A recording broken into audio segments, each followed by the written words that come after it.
वंचित बहुजन आघाडी आणि महाविकास आघाडीची चर्चा फिसकटल्यामध्ये जमाय, कारण संजय राऊत, काँग्रेस नेते पृथ्वीराज चव्हाण यांच्या तोंडून तसे संकेत मिळाले आहेत। महाविकास आघाडीने प्रकाश आंबेडकरांना 4 जागांचा प्रस्ताव दिला होता, मात्र त्यांची भूमिका वेगळी आहे असं विधान करत राऊतांनी महाविकास आघाडी आणि वंचित मधील मतदारांची कल्पना दिली।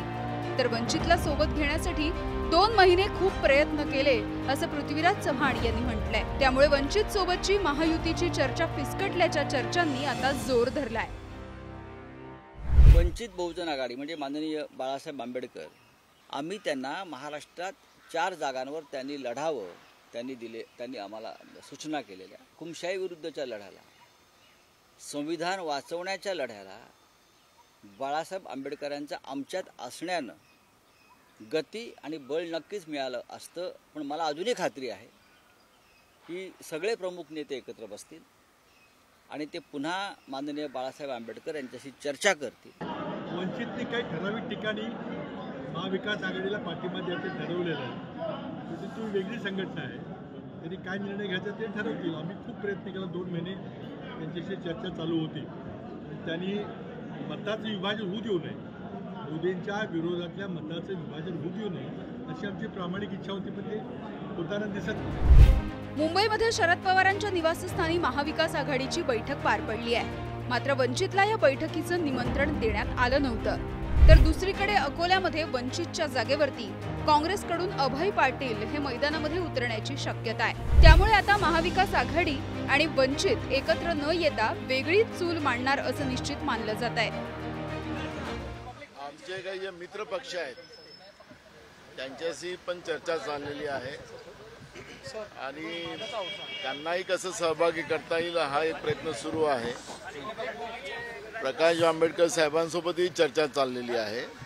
ते आज उद्या या जवळपास आमचं फायनल होईल आणि या 2 दिवसानंतर आम्ही आमच्या सगळ्या जागांचं जाहीर करू।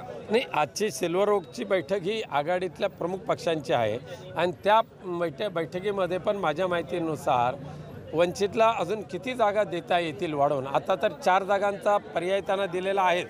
त्या 4 जागा त्यांना घ्याव्यात अशी विनंती करतील, पण अजून काय पर्याय आहेत का याचा सुद्धा विचार होईल, मग त्यांच्यावर बोललं जाईल। एकीकडे वंचित महाविकास आघाडी यांचं फिसकटल्याचं जवळपास निश्चित मानलं जात आहे। अशामध्येच BRS पक्षाच्या वतीनं प्रकाश आंबेडकर यांच्यासमोर मैत्रीचा हात पुढे करण्यात आलाय। BRSचे नेते कदीर मौलाना यांनी अकोल्यामध्ये आंबेडकरांची भेट घेतली। KCR तेलंगणाचे मुख्यमंत्री असताना त्यांनी प्रकाश आंबेडकरांना 2 मोठ्या शासकीय कार्यक्रमांना आमंत्रित केलं होतं। त्यामुळे राज्यामध्ये वंचित सोबत येण्यासाठी BRS उत्सुक असल्याची ही चर्चा आहे। यांचं मन आपल्याकडेच जास्त आहे, इंडिया आघाडीकडे।